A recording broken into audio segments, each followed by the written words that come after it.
On Father's Day, I sat in the back row of a crowded school auditorium, clutching a cheap bouquet I bought 10 minutes earlier. The lights dimmed. My son, Caleb, walked up to the microphone in a crisp blue shirt I hadn't seen before. He cleared his throat and said, "I want to thank the man who's been there for me, who taught me how to ride a bike, stayed up with me when I had the flu and never missed a single game." I smiled. For a second, I thought, maybe, just maybe, I'd done more right than wrong. Then he said, "Thank you, Mark. You're the best dad I could ever ask for." My heart dropped. I felt the entire room tilt. 52 years old, executive vice president, 7-figure net worth. I once closed deals across continents and spoke at conferences with standing ovations. But I couldn't remember the last time I sat beside my son while he did his homework, or the last time he hugged me without being told. In that moment, I wasn't just watching someone else receive my recognition. I was mourning a man I used to be. A man who promised to be present, but always chose another meeting, another promotion, another flight. This isn't a story about blame. It's a story about awakening. Because that day didn't just break me. It broke open a door I thought was long shut. And if you've ever wondered whether it's too late to become the parent your child deserves, stay with me. My name is Paul. I'm 52 years old, and for most of my adult life, I believed that hard work could fix anything. That belief started in a trailer home in rural Kentucky, where I shared a paper-thin mattress with 2 brothers and learned early that nothing came for free.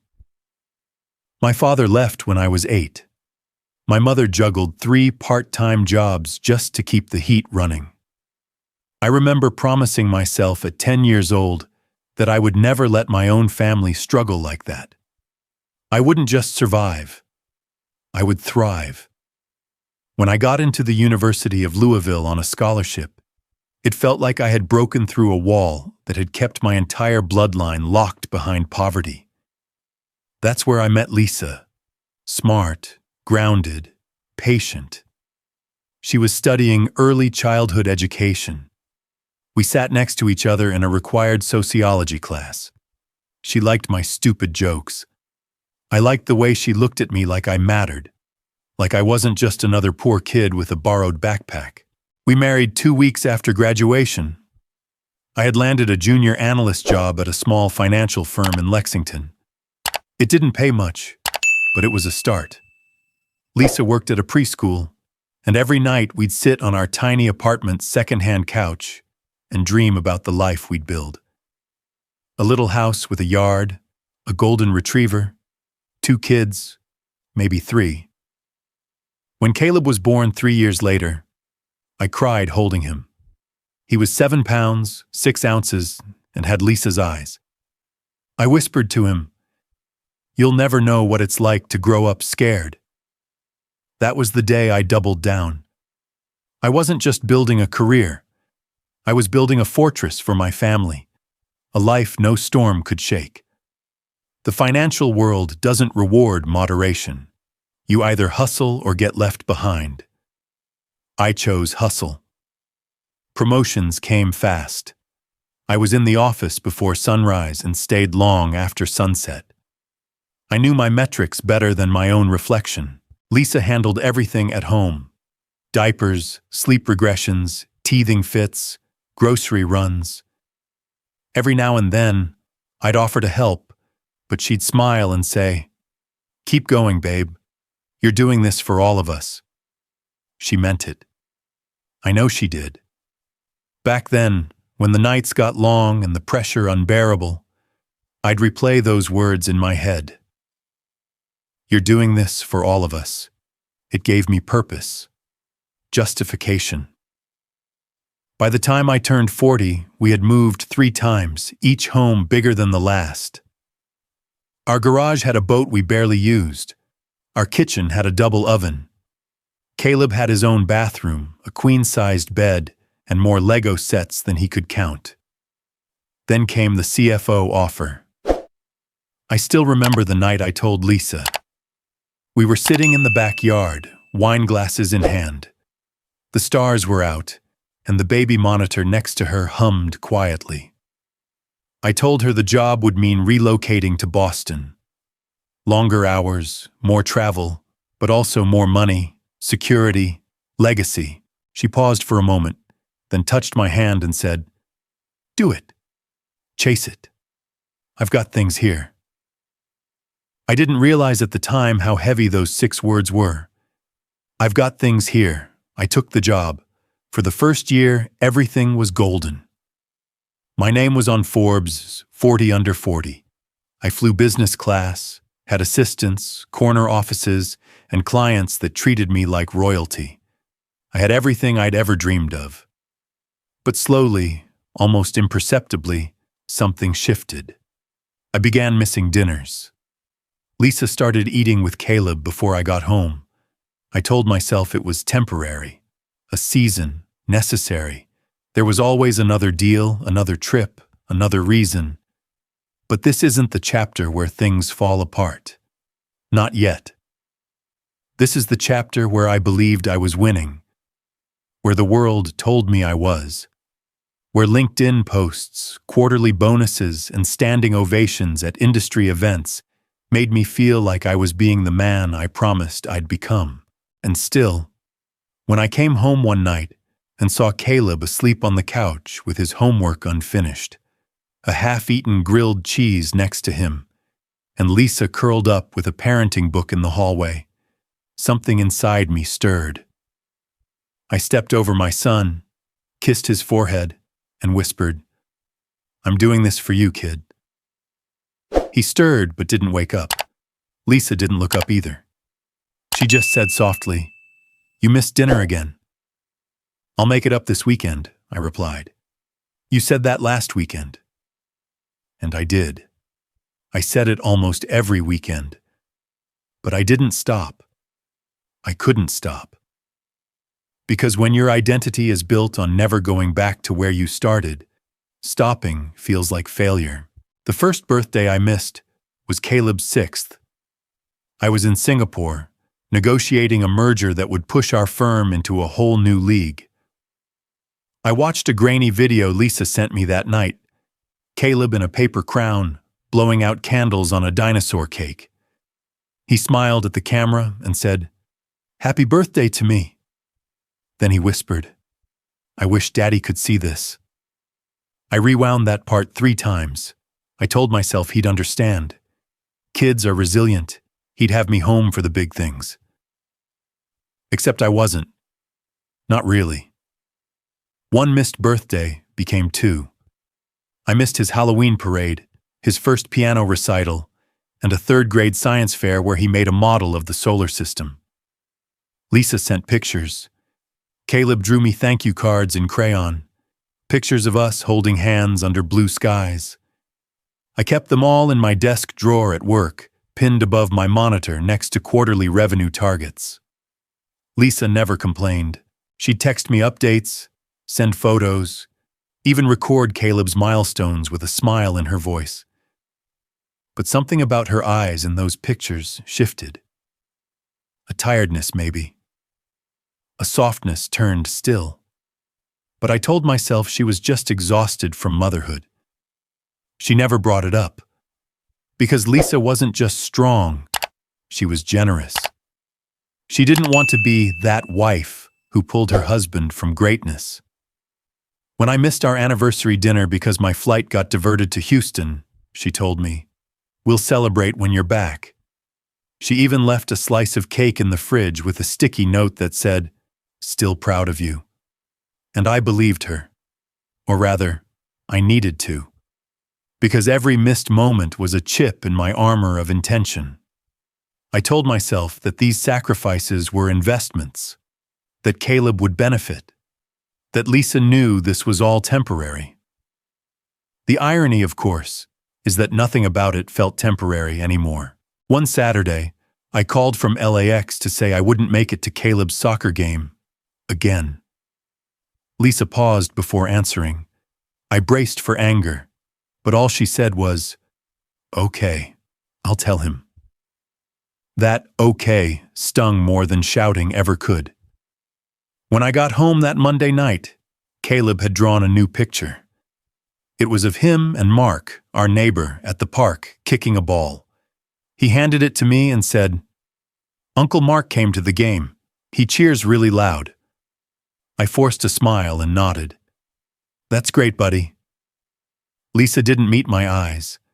She poured herself tea, added a splash of honey, and sipped it in silence. Later that night, as I lay in bed next to her, scrolling through emails, she turned toward the wall and whispered, "Do you remember when he used to draw only you?" I looked up. "What?" "His pictures.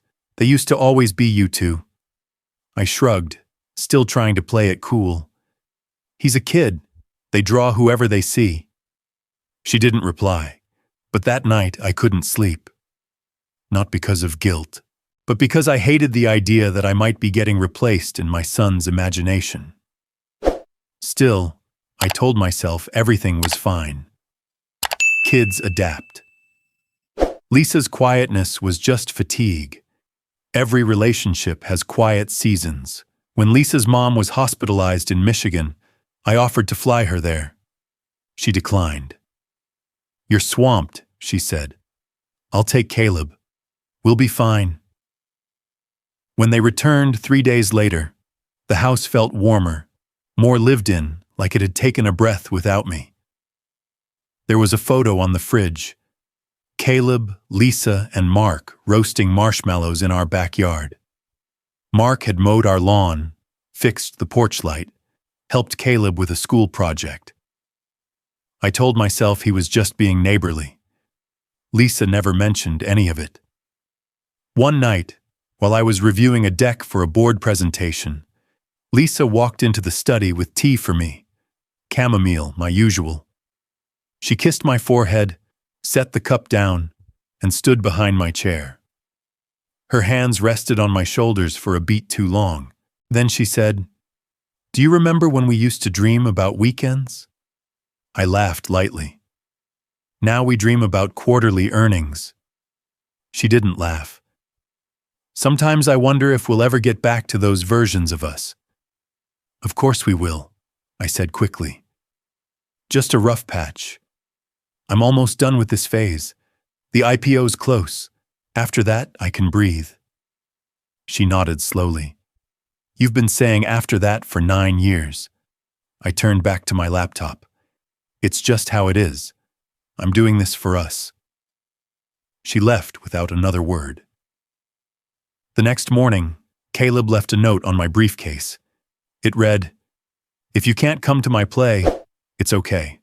I'll pretend you're there." I stared at it for a full minute before slipping it into my suit pocket. At the office, during a strategy meeting, I reached for my pen and felt the note. My hand froze, but the meeting continued. I didn't leave. I didn't call. I told myself again that I'd make it up to him.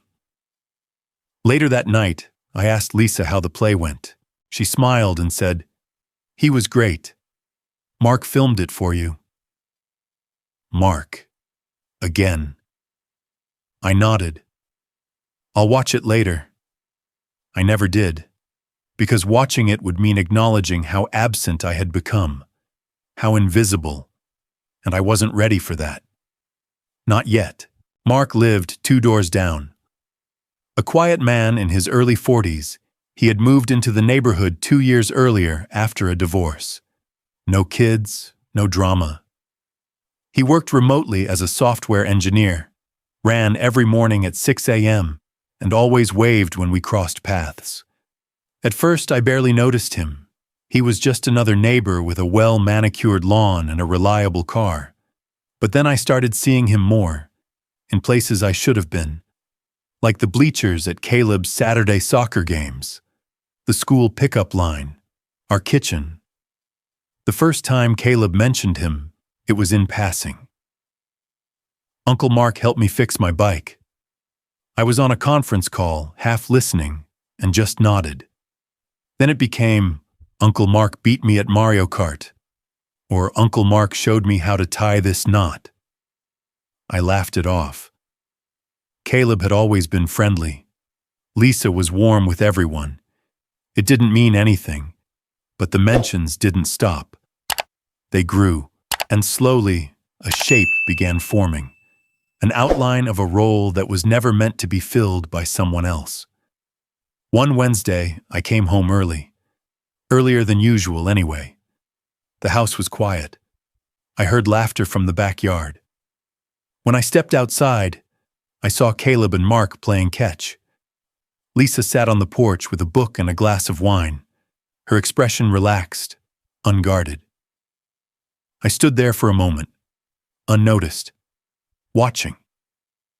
Caleb's laughter rang out as he caught the ball and threw it back with both hands. Mark cheered him on. "That's it! Just like we practiced." Something twisted in my gut. Lisa finally looked up and noticed me. She smiled, a polite, restrained smile. "You're home early." "Yeah," I said, clearing my throat. Meeting got canceled. Mark waved, out of breath. "Hey, Paul, Caleb's got a wicked arm." I forced a chuckle. "He gets it from me." But Caleb didn't look my way. He just threw the ball again. Later that night, after Mark left and Caleb went to bed, I asked Lisa, "Is he here a lot?" She paused at the sink, rinsing a plate. "He helps out sometimes, when you're traveling." I didn't respond. I didn't know how.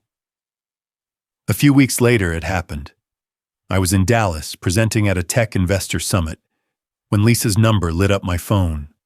4 missed calls. I stepped out of the meeting, heart pounding, and finally picked up. "Paul," she said, breathless. "It's Caleb. He fell during recess.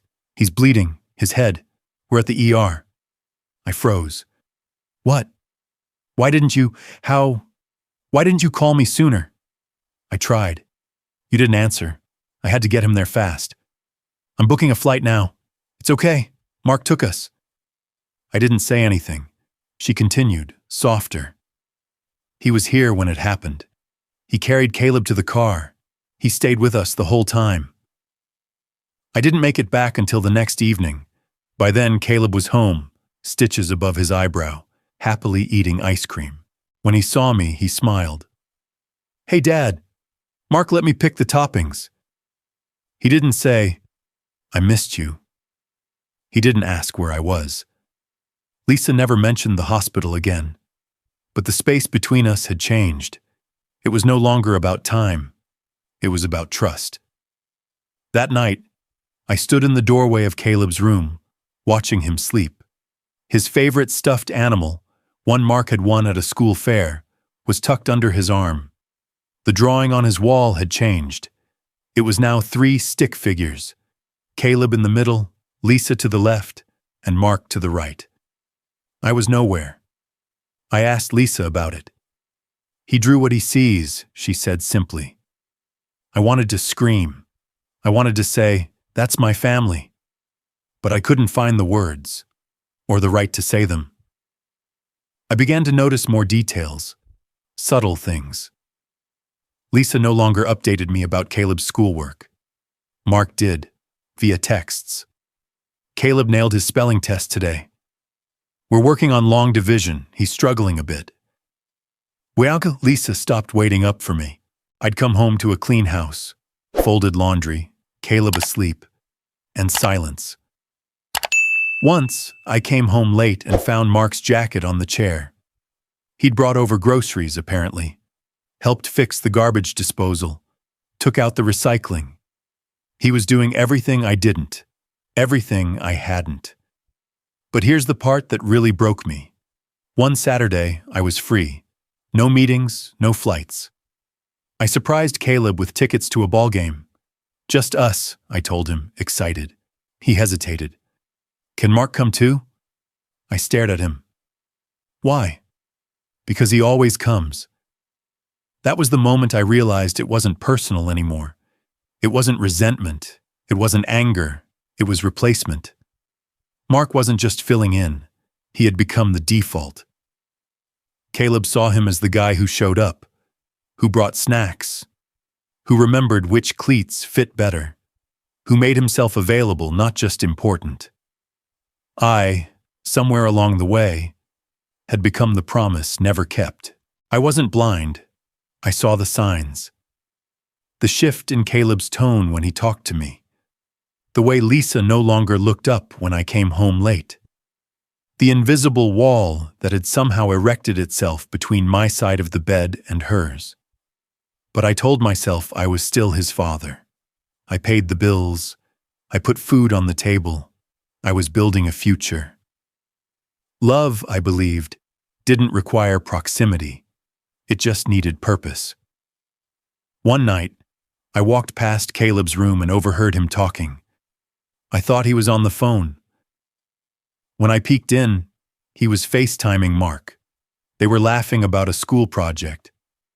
Caleb asked him how to build a volcano that actually explodes. He hadn't asked me. I stepped back into the hallway and shut my door quietly. Lisa had long since stopped mentioning Mark. Not because she was hiding anything, at least that's what I told myself, but because she knew what I'd say. She knew I'd get defensive, that I'd call it harmless, that I'd wave it off like a man unwilling to admit what was obvious. We didn't fight. We hadn't in years. The silence between us was more efficient, cleaner. She cooked, I worked, she tucked Caleb in. I emailed Asia Pacific clients. Our marriage hadn't collapsed. It had evaporated. One evening, I came home earlier than usual and found her in the kitchen stirring soup. Caleb was out at a sleepover. The air was still. I stood behind her, unsure why I felt nervous. "Smells good." She didn't turn. "It's your favorite." "I didn't know you were cooking." "You didn't ask." We sat in silence over dinner. The clink of the spoon against the bowl was louder than the conversation. When I tried to tell her about my day, she nodded, polite but distant. The way you listen to a story you've already heard. Afterwards, I went to the study to finish work. My laptop was dead, so I used her computer on the desk. I opened the browser to check something, and that's when I saw it. An open email thread. Her inbox hadn't timed out yet. The subject line, I'm not going anywhere. It was from Mark. My throat tightened. I clicked. "I know you're not ready. I understand. I just want you to know I'm here. For both of you. And if that's all this ever is, I can live with it." There was no mention of cheating, nothing explicit, but it didn't need to be. It was intimate, emotional, loyal, the kind of loyalty I used to offer her before I became loyal only to ambition. I closed the window. My hands trembled. I didn't confront her that night. I couldn't. I lay awake, listening to the soft rhythm of her breathing, the space between us in bed feeling like a canyon. My mind raced with 100 images. Her laughing with Mark, the backyard marshmallow photo, Caleb's drawings. I told myself I was overthinking, that it was innocent, that I was still her husband, still Caleb's father, still needed. But that night, I dreamed I came home and found the house empty. No Lisa, no Caleb, just echoes. The next morning, I left for work early. I skipped breakfast. Lisa didn't ask why. At the office, I buried myself in meetings. I overcompensated. I nailed a pitch, signed a new client, high-fived my team. I was still someone in that building, still respected. But when I checked my phone, there were no messages from home. Not even a "how's your day?" Later that week, I offered to pick up Caleb from school. Lisa hesitated before saying yes.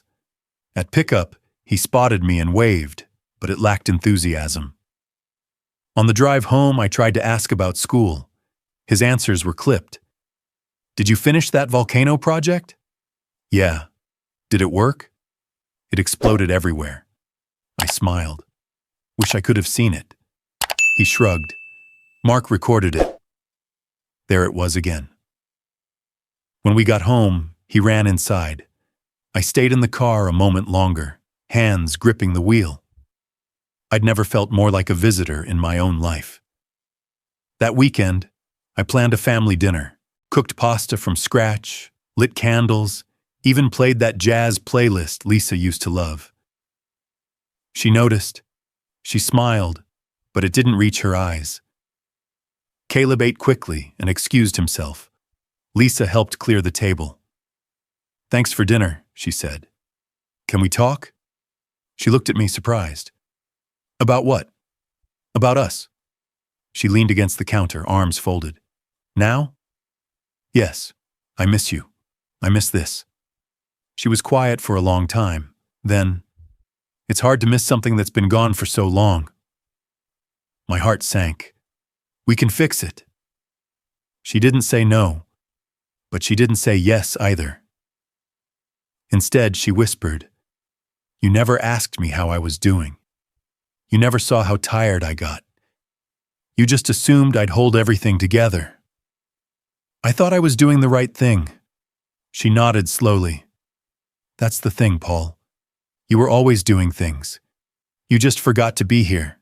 The invitation came 2 weeks before Father's Day. A cream-colored envelope addressed to Mr. and Mrs. Paul Redding, even though Lisa hadn't used my last name in conversation for over a year. Inside was a printed card. "Please join us for our annual Father's Day assembly, featuring student speeches honoring father figures in their lives." Caleb's name was listed as one of the student speakers. I stared at the card for a long time. It felt like a test, like I'd been called into a room I'd forgotten how to enter. I emailed my assistant to block the afternoon. No meetings, no calls. When the day arrived, I wore a navy blazer, the one Lisa used to say made me look reliably smart. I even stopped to buy a bouquet on the way. Sunflowers, Caleb's favorite when he was younger. I rehearsed a dozen conversations in my head, imagined hugs, imagined forgiveness. I imagined being seen again. The school auditorium buzzed with chatter. Folding chairs were packed with parents clutching phones and flowers, looking proud and present. I found a seat in the back row, partly out of habit, partly out of guilt. Lisa and Caleb weren't in sight. At exactly 1 p.m., the principal took the mic and welcomed everyone. "Today is a day of gratitude," she said. "A chance for our students to honor the men who've shaped them." The first few kids went quickly. Sweet, stumbling speeches about dads who built tree houses and taught them to swim. Then she announced Caleb's name. I sat up straighter. He walked onto the stage in a tucked-in shirt, navy slacks, and a calm that made him seem older than 15. He gripped the podium with both hands. "My name is Caleb Redding," he began. "And today, I want to thank someone who's always shown me what it means to be a man." My breath caught. Maybe, just maybe, he'd say my name. He smiled softly. "He's been there when I was sick, when I failed my math test, when I made the team and didn't know how to celebrate. He's never missed a game, never made me feel small, never made promises he couldn't keep." I clutched the bouquet tighter. My throat tightened. This was it. I was being forgiven. Caleb looked up and said, clearly and without hesitation, "Thank you, Mark. You're the best dad I could have asked for." The room exploded in applause. My body froze. I felt the bouquet slip slightly in my lap. It was surreal, watching your own child praise another man for doing everything you were supposed to do. My face stretched into what I thought was a smile, but it felt like a grimace. I nodded along with the rest of the crowd. But inside I was crumbling. I wasn't just being excluded. I was being erased. Then it happened. Lisa turned her head. She was sitting 4 rows ahead on the aisle next to Mark. He had one arm draped protectively over the back of her chair. Caleb returned to them after his speech and handed Mark a paper heart that said, "Thank you for being my dad." Lisa didn't look at Caleb. She didn't look at Mark. She looked at me. And her face didn't say pity. It didn't say anger. It didn't even say regret. It said, "I gave up waiting." In that moment, I realized something far worse than losing them. I'd been forgotten by them. I sat there as the assembly moved on, as applause roared for other kids, as music played, as Mark leaned toward Lisa to whisper something that made her laugh, gently, naturally, and I stayed until the very end. After the crowd thinned, I walked up to Caleb. He was surrounded by classmates, teachers, Mark. "Hey," I said. He turned. "Hey, Dad." That word, Dad, sounded strange on his lips, like it didn't belong to me anymore. "You were great up there." "Thanks." I held out the bouquet. "These are for you." He took them politely. "Thanks." Silence stretched. Lisa approached with a practiced smile. "Hi, Paul. Glad you could make it." "I wouldn't miss it." Mark offered a nod. "Hey, man." I nodded back, hating how normal it all felt. How easily I could be cut out and the picture would still look complete. "Can I take you both out? Just the two of you?" I asked, voice softer than intended. Lisa glanced at Caleb. He didn't say anything. She shook her head. "We've got plans." "Maybe next week," Caleb added, not unkindly. I nodded again, because what else could I do? They walked away, Lisa, Mark, and Caleb, laughing at something I hadn't heard, something I wasn't a part of. I stood alone in the middle of the auditorium, surrounded by paper decorations and the faint smell of juice boxes. I had imagined applause, reconnection, a moment where my son would look at me and remember all the love I thought I'd given, even if it was delayed. Instead, I got the truth. Caleb didn't resent me. He had simply outgrown waiting for me. That night, I sat in my dark apartment, scrolling through photos on my phone. Old ones of Caleb with missing teeth, wearing Batman pajamas, holding up report cards I'd barely glanced at. My thumb froze on one picture. Caleb asleep on the couch, his head resting on my lap. I must have been dozing off too, my hand still on his shoulder. Lisa had taken it during one of the rare Saturdays I hadn't been on a plane. I stared at it for a long time. Then I opened a new folder. I titled it, "What I Missed." And I started filling it, one memory at a time. Not the ones I was in, the ones I wasn't. 2 days after the assembly, I called Lisa. She didn't answer the first time, or the second. On the third try, she picked up, her voice careful and flat. "Hey, can I talk to you? Just for a few minutes." A pause. "Okay." We met at the coffee shop we used to go to before Caleb was born. It felt like ancient history, like visiting the ruins of a past life. She was already seated when I arrived, staring into a half-empty mug. I sat down. No hug, no smile. "Thanks for coming." She nodded. "I wanted to talk about the speech." I started, unsure of how to begin. "It surprised me." Lisa didn't flinch. It shouldn't have. I didn't know things were that far gone. She looked up then, her eyes tired. "Paul, they've been gone for a long time. You just didn't want to see it." "I thought I was doing the right thing," I said, the words tasting hollow. Her voice was quiet. "You thought showing up to an occasional birthday or bringing back a toy from Tokyo was the same as being a father." I never stopped loving him. "Maybe not," she said, "but love without presence is just memory, and you've been a ghost for years." I swallowed. "Lisa, I'm trying now. She sighed, not in frustration, but resignation. I used to wait for this version of you. I kept thinking, maybe next year, maybe next quarter, maybe after the next big deal. Her eyes met mine. I wanted so badly for Caleb to have his father back. But now, I don't even know who you are. I'm still his dad. She looked away. You're not the man I married. And you're not the father Caleb learned to count on. Silence sat between us like a third person. Then she said it. I used to hope you'd come back as the man who tucks him in, the man who listens, who remembers things like spelling tests and nightmares. But that version of you, I think he's gone. I felt the words punch through me. But I nodded, because I couldn't argue. I drove straight to Lisa's house after that. Not the one we bought together years ago. The new one. Smaller, simpler. The one she picked without me. Caleb was in the driveway shooting hoops. He glanced up. Hey. Can we talk?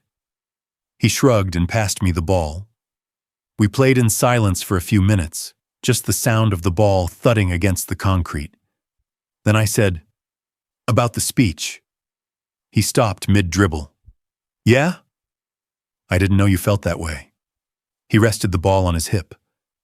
I wasn't trying to hurt you. I know, I said. But it did. Caleb nodded slowly. You hurt me a long time ago. That was when it hit. Full force. You know, he said, voice softening. I used to tell myself you'd come. To the games, the school stuff. I'd look for you in the crowd, even when I knew you weren't coming. I stayed still. Then I stopped, he said, because it felt worse hoping. Caleb. He looked at me, and the weight of his childhood sat in that stare. I don't hate you, Dad. I don't really need you anymore. My breath caught. I have people who show up. Mark does, Mom does. I learned how to do things without waiting for you. I couldn't speak. My throat felt lined with sand. I used to draw pictures of you, he continued, even when you weren't there. I'd leave them on your desk or tape them to your suitcase. He paused. But they just stayed there, like I didn't matter. I didn't mean to make you feel that way, I said finally. I thought I was building a life for you. He tossed the ball into the grass. I didn't need a life. I needed a dad. That sentence broke something in me I didn't know was still intact. I'm here now, I whispered. He nodded. Okay. Not I'm glad, not I forgive you, just okay. Because for him, hope wasn't exciting anymore. It was dangerous. Lisa opened the door and called him in for dinner. He didn't look back. I stood in the driveway long after the lights in the house went on. I wanted to scream, to bargain, to cry. But I did none of those things. I got back in my car and sat there in the dark, staring at the windshield, the dashboard, my own reflection. It was the first time in my life I realized something truly, irreversibly lost. I hadn't just missed time. I had missed the chance to matter. On Monday morning, I walked into my office at 7:42 a.m., exactly as I had for years. The same revolving glass doors, the same polished elevator floors. My assistant greeted me with coffee, my inbox already filling with numbers, projections, noise. But something in me had gone quiet. I sat at my desk and stared at the 3 monitors in front of me. Stock tickers scrolling, client dashboards blinking, performance reports downloading. For the first time in over 2 decades, I felt nothing. No urgency, no pride, no fire, just an overwhelming sense of absence. Not absence from my job, but absence from my life. I opened a Word document, typed a few sentences, and stopped. It felt wrong, too clean, too detached. So I pulled out a legal pad and began writing longhand. Shaky, uneven, but real. The first letter was to Lisa. Lisa, I don't know what this letter will mean to you. I'm not asking for anything. Not forgiveness, not time, not hope. I'm only asking to be allowed to show up, without expectation. I've missed too many years of your silence because I thought I could fill it with success. But your silence was never emptiness. It was protection. From me. You once told me you wanted the man who listened, who remembered. I don't know if I can be that man again, but I'm going to spend every day trying. Thank you for doing the heavy lifting while I disappeared. Paul, the second letter was for Caleb. Caleb, I don't deserve this page, but I'm writing anyway because silence never served us. You said something I'll never forget. You said, I didn't need a life. I needed a dad. I hear you now. Not just your words, but your pain. The space I left. The hope you gave up on. I can't go back in time, but I can show up from here on out, with no excuses, no rewards expected. Just me, your dad. If you ever need him. You're not invisible to me anymore. I see you. I always should have. Should he say, Dad? I folded both letters, placed them in separate envelopes, and walked out of my office. No announcement, no goodbye email, no dramatic speech. I simply left. At the security desk, I handed my badge to the guard, who blinked in confusion. You forgetting something, Mr. Redding? No, I said. I'm finally not. Outside, the city roared like it always did. Cars honking, people rushing, buildings swallowing dreams and replacing them with deadlines. I walked 15 blocks to Caleb's school. I didn't go inside. I just stood across the street and watched kids running in the courtyard. I couldn't even tell which one was mine from that distance. But I knew he was in there. And that, somehow, mattered. Later that evening, I delivered the letters to Lisa's house. I didn't knock. I slid them through the mail slot and walked away. I didn't expect a reply. The next morning, my phone rang. I didn't recognize the number. When I answered, it was Greg Stanton, CEO of the parent firm that owned our company. Paul, he said, warm and sharp as ever. What the hell am I hearing? You walked out? Yes. You sick? Burned out? No. You need time off? Sabbatical? No, Greg, I'm done. Silence on the other end. Then, you're the backbone of this division. We've already drafted the paperwork. The board wants to offer you CEO, global position, 2 million signing bonus, triple your current stock options. My chest tightened. It was everything I'd ever worked for. Everything I'd sacrificed birthdays, recitals, anniversaries for. The ultimate justification for all my absences. I could hear it in Greg's voice. He thought he was saving me. But he wasn't. He was handing me the final nail for my coffin. Greg, I said slowly, I appreciate the offer, but I'm not interested. Come on, Paul. This is what we've built toward. You walk now, you walk away from your legacy. I exhaled. No, Greg, I'm walking toward it. Another pause. Are you sure? This isn't just emotion talking? No, I said, tears rising. This is the first decision I've ever made without calculating ROI. I hung up, and for the first time in years, I cried. Not out of failure, but out of relief, out of release. Out of knowing I had finally chosen something that couldn't be measured in revenue or metrics, but mattered more than anything I'd ever signed, pitched, or led. I didn't tell anyone else. I just stopped. The career, the climb, the endless machine. And then I waited. Waited to see if letting go would give me even a sliver of space to be held again. Lisa texted me a week after I dropped off the letters. It was short. 4 words. Dinner Friday. No expectations. I stared at the screen for a long time, then typed back, "I'll be there." The restaurant she picked was small, quiet, Italian. We used to go there before Caleb was born, before meetings and mileage piled up between us. The waitress led me to a table in the corner, where Lisa was already seated, reading a menu like she wasn't nervous. But her fingers twisted the linen napkin in slow, deliberate knots. "You look good," I said. She didn't look up. "So do you." When the waitress came back, Lisa ordered for both of us. Like muscle memory. Like we'd never stopped doing this. The first 10 minutes were small talk. Neutral. Sterile. The food came. We ate. Then she said it. "I invited you here for one reason, Paul." I put my fork down. "I wanted to see if you were serious. About stepping away." "I am." She nodded slowly. "Good. But if you're here hoping this is some kind of reunion, you're misunderstanding."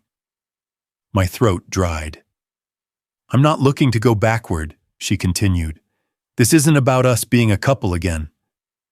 "I didn't expect that," I said, though I had, a little. "I invited you because Caleb deserves to decide what kind of relationship he wants with you. Not me. Not Mark. Not history." I nodded. "Okay." She looked at me carefully.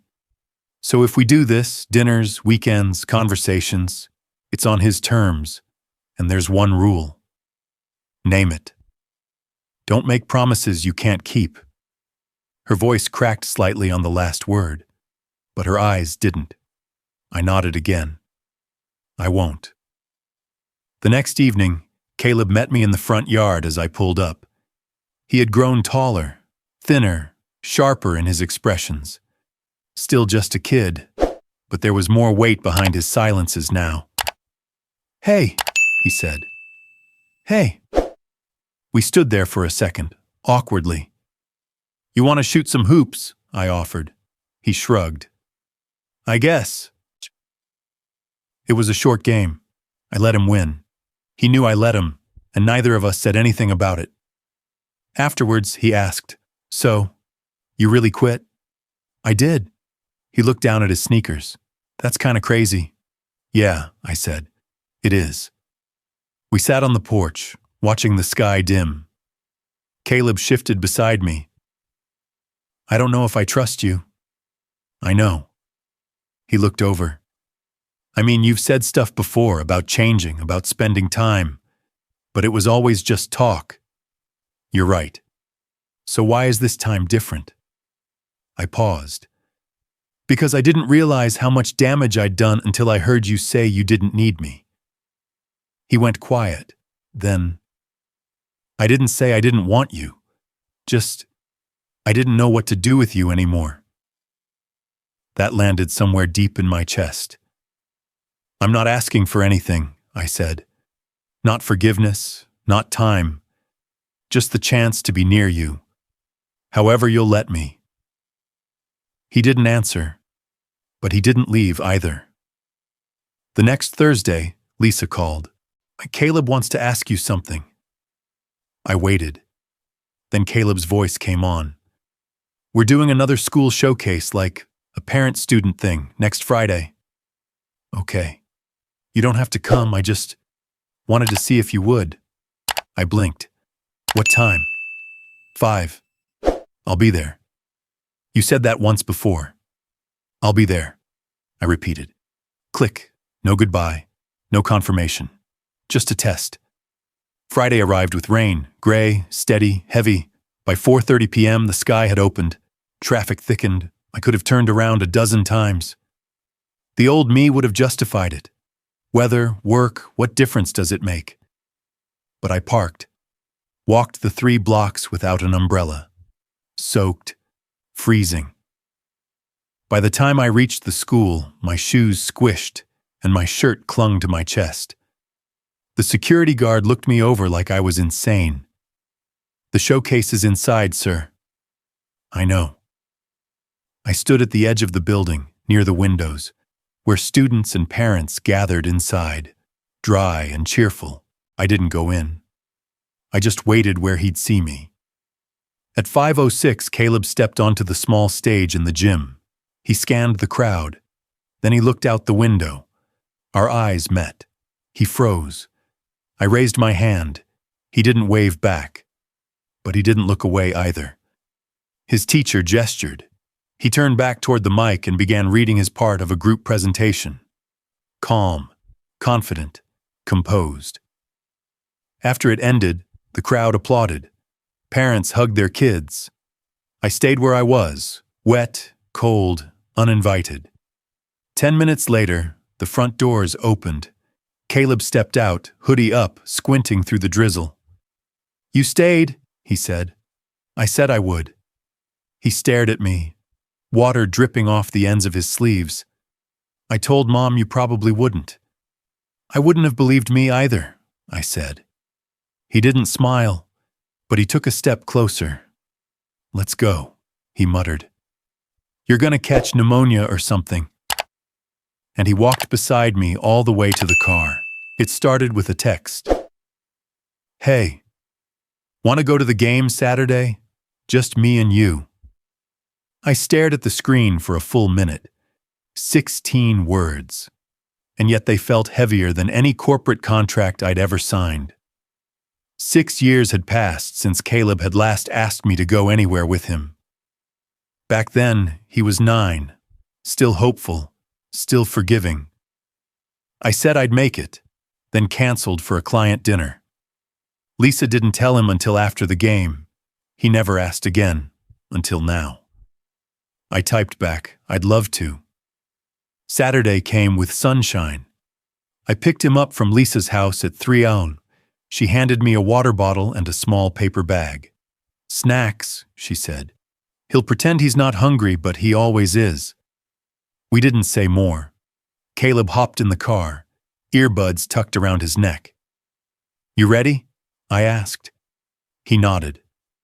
"Let's go." The drive was quiet at first. He looked out the window, tapping his fingers to some invisible beat. But then, as we pulled into the stadium lot, he spoke. "You remember when you took me here the first time?" "I do," I said, smiling. "You wore your jersey backward the whole game." "I thought that was the cool way to wear it." "It was," I said, "because you were wearing it." He smirked. We found our seats, middle row, good view. The crowd roared, the field lit up, and the moment felt ordinary in the best possible way. At halftime, he nudged me. "Thanks for coming." I wouldn't miss it. He turned back to the field, but his expression lingered. Calmer, lighter. The following Wednesday, Lisa texted again. "You can start picking him up every Wednesday after school, if you're still interested." "Still? I've never been more interested," I replied. That first pickup felt like a ceremony. Caleb walked toward my car slowly, backpack slung low, a cautious hope in his step. We didn't do anything fancy, just ice cream and homework at my place. But he stayed until 9. Talked more than he had in years. Week after week, Wednesday became ours. We built furniture together, played old video games. One night, we tried to cook dinner without Lisa's help. The pasta boiled over, and the chicken was raw in the middle. But Caleb laughed so hard, he almost cried. I'd take that memory over any Michelin-starred meal. Then came the ask. It was a Tuesday afternoon. I was refilling the air in his bike tires while he sat on the porch, legs swinging. "So, there's this thing," he said. "Okay." "At school, a panel thing, like a father-son week thing." I looked up. "Okay." "They're asking kids to bring their dads in to talk about being a father or being a son, whatever." I nodded. "You want me to come?" He hesitated. "I want you to speak." I blinked. "You mean like, in front of people?" "Yeah. Be the MC, just read the intro stuff, say a few words." I stood up, wiping my hands on a towel. I don't know, Caleb. I'm not exactly the best example. He looked down. I didn't ask for perfect. I know, but, he interrupted. I asked for you. That silenced me. He continued softer. Look, I get it. You think everyone's going to be looking at you, judging you. Maybe some will, but I don't need you to be perfect.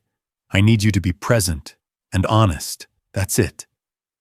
I took a deep breath. When is it? Thursday night. I already told them I might have someone. I nodded. Okay, I'll do it. His eyebrows lifted. Yeah? Yeah. That Thursday, I stood in front of 30 students and a room full of parents, most of whom looked far more comfortable in that setting than I did. I cleared my throat. My hands shook slightly. Good evening, I said.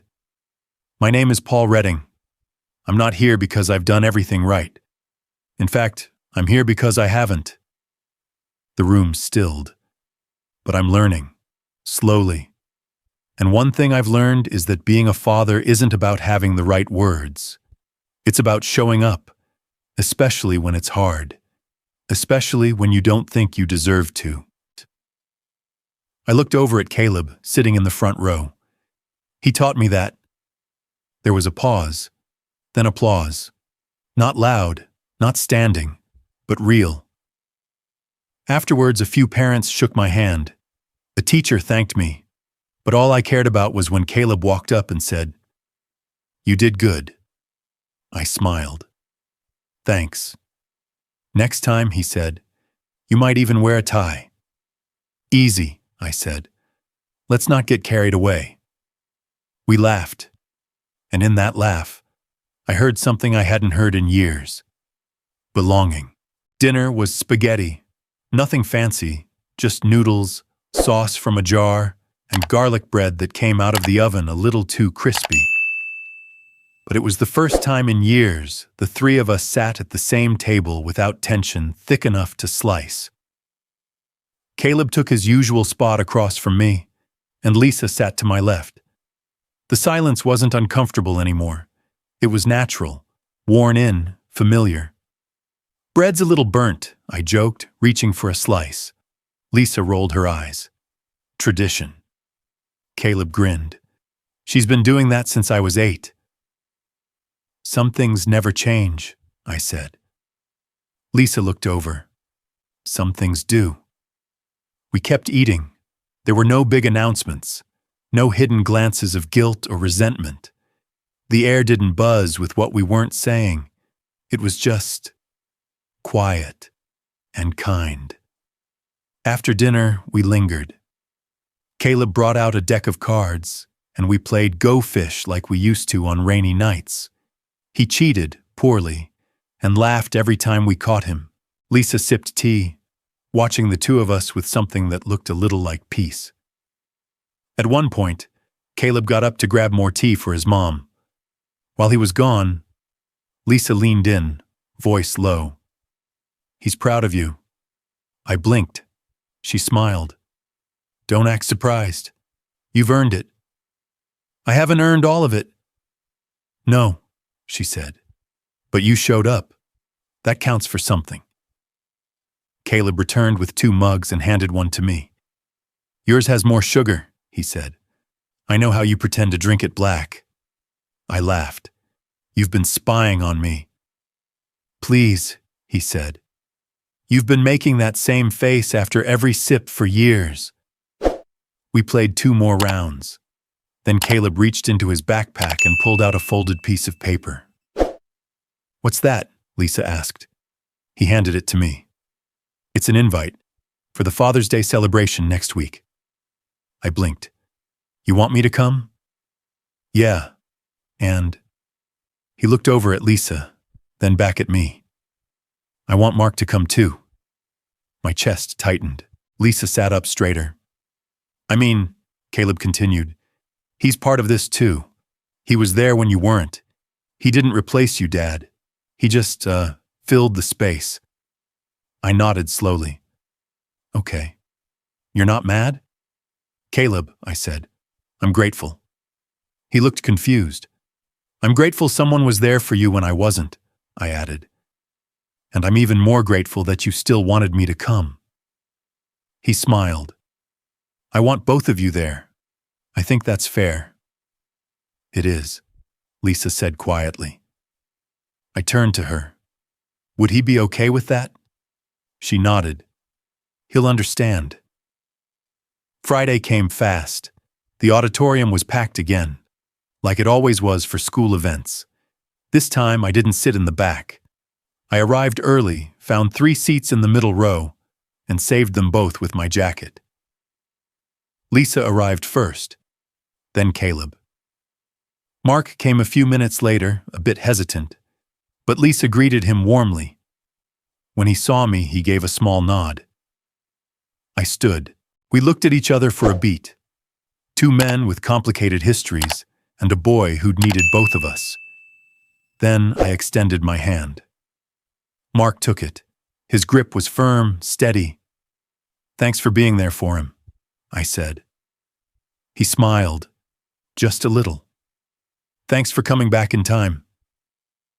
That was the first time I saw him, not as the man who'd taken my place, but as the man who'd filled the gaps when I disappeared. There was no rivalry in his eyes, only relief and respect. The lights dimmed. The ceremony began.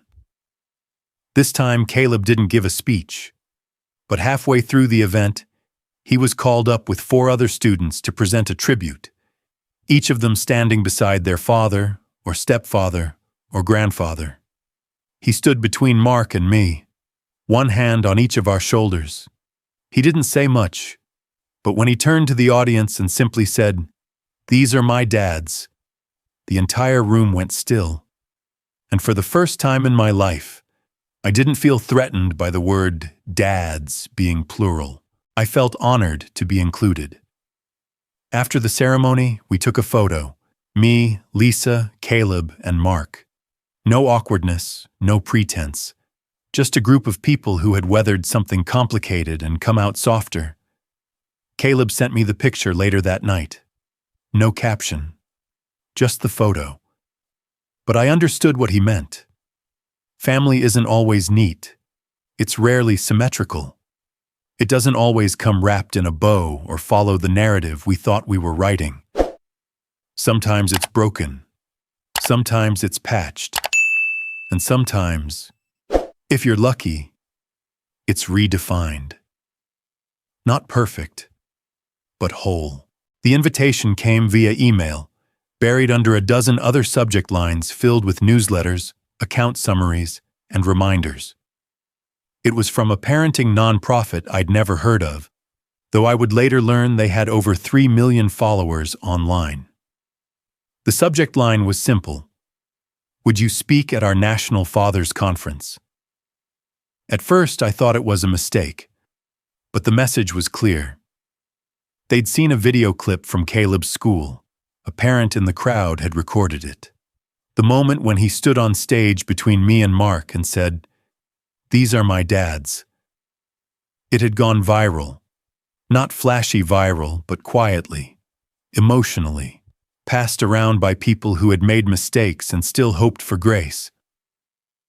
You may not realize it, the email read, but your story has moved people. If you're willing to speak, we'll fly you to Chicago. No pressure, just a chance to help other men not make the same mistakes. I stared at the screen for a long time. Then I wrote back. Yes. A month later, I stood on a stage in a packed auditorium, facing a sea of strangers. Fathers, grandfathers, coaches, mentors, men holding strollers, men holding shame.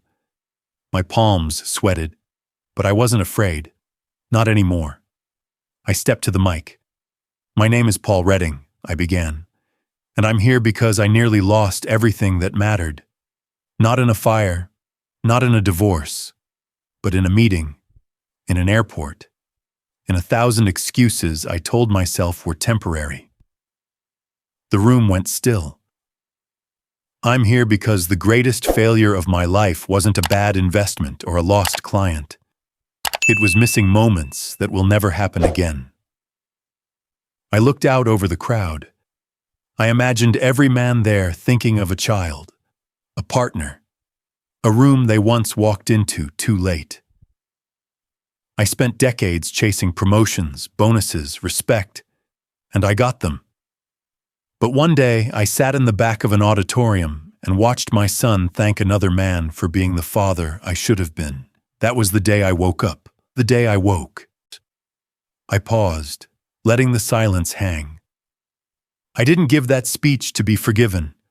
I gave it to remind myself that change is always possible, even when you don't deserve it. Especially when you don't. Applause came slowly. Then it built. And when it crested, I saw something I hadn't expected. Tears in the eyes of men who looked like they hadn't cried in years. Afterwards, dozens came up to me. Some hugged me. Some just said thank you.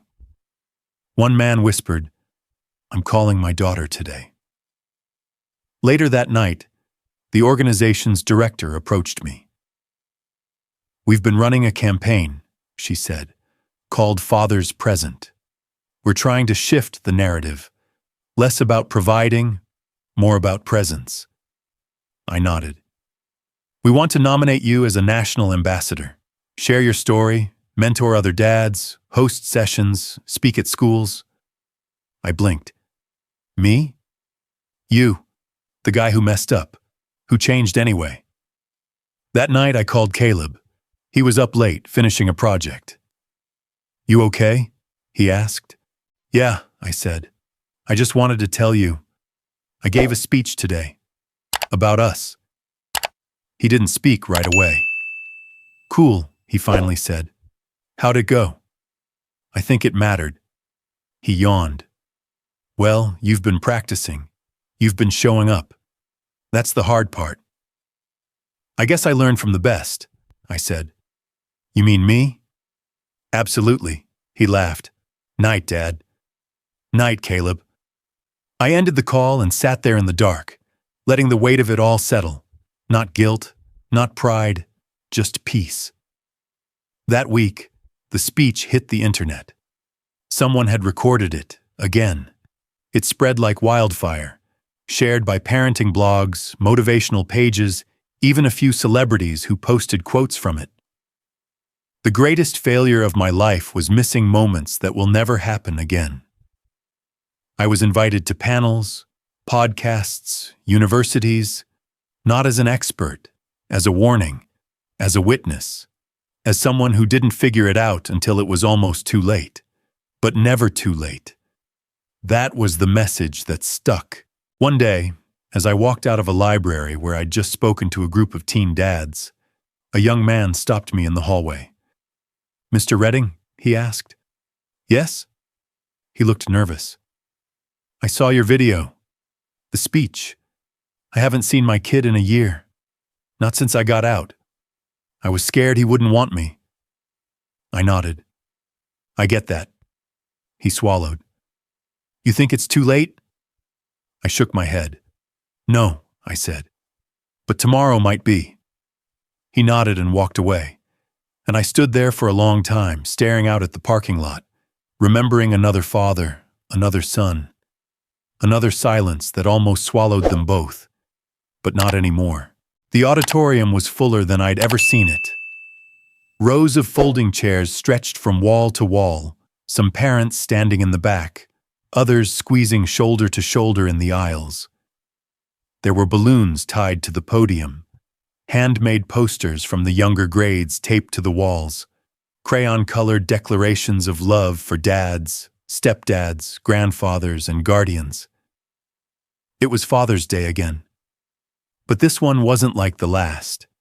This time, I wasn't sitting in the back row. I was seated next to Lisa and Mark. We didn't say much, but the silence between us was warm now, not heavy. Mark leaned over once before the ceremony began and whispered, "Nervous?" "Terrified," I said. He grinned. "You'll be fine." Caleb was scheduled to speak last, a deliberate choice by his teacher, who had apparently watched his journey unfold with quiet admiration. I watched the other kids go up one by one. Some stumbled through their speeches, others read confidently from index cards. A few told jokes, some cried. One first grader drew a stick figure holding a lawnmower. Every single one got applause. Then Caleb's name was called. He stepped onto the stage, tall and composed. He wore a navy blazer, no tie, sleeves rolled. A young man now, not a boy. But when he smiled, I still saw traces of the kid in Batman pajamas who once fell asleep on my chest. He adjusted the mic. "Good afternoon," he began. "My name is Caleb Redding, and today I want to thank not one but two fathers." A murmur moved through the crowd. He looked directly at Mark first. "To the man who showed up when I needed someone, not to fix everything but just to be there. You taught me consistency. You taught me what it means to keep a promise, even when it's small. Thank you for being patient and for never making me feel like a replacement part in your life." Mark blinked, hard. Lisa put her hand on his. Then Caleb turned to face where I sat. "And to my dad?" My chest tightened. "Thank you for coming back. When I had almost given up, you showed up. Not with excuses, not with gifts, but with time. You didn't ask to be praised. You didn't demand trust. You earned it." I felt the room blur. "I used to think having two dads would be confusing," Caleb continued, "like I had to pick one. But now I realize one taught me how to hold on, the other taught me how to come back." He paused, then said the line that would stay with me forever. "Today, I want to thank two fathers, one who stayed when I needed him most, and one who returned when I needed him just in time." The auditorium erupted, applause like thunder, teachers wiping tears, parents clapping with both hands and hearts. I could hear someone whisper behind me, "That was beautiful." But I wasn't listening to them. I was watching my son, and I was crying, not for what I'd lost, but for what I'd found. Caleb stepped down from the stage and came toward our row. Without hesitation, he reached for both Mark and me. We stood. He pulled us both into a hug. Lisa joined us, and for one brief, perfect moment, it didn't matter how we got here. It only mattered that we did. That evening, we went out for dinner as a family, a new tradition, one we had built not on perfection, but on forgiveness, on repair, on realness. At the restaurant, Caleb made a toast with his glass of lemonade. "To second chances," he said. We all raised our glasses. Later, in the parking lot, as we hugged goodbye, he whispered to me, "You made it, Dad." I looked at him, eyes still wet. "To the dinner?" "No," he said. "To me." I drove home under a sunset so vivid it didn't look real. Pinks and golds stretched across the horizon like someone had painted them just for me. When I got home, I opened my laptop and clicked on a folder I hadn't touched in months. What I missed. I renamed it. What I've found. Inside, I uploaded the video someone had taken of Caleb's speech. I watched it again, and again. And then, for the first time since I started that folder, I didn't cry from regret. I cried from joy. Because this was the Father's Day I'd never forget.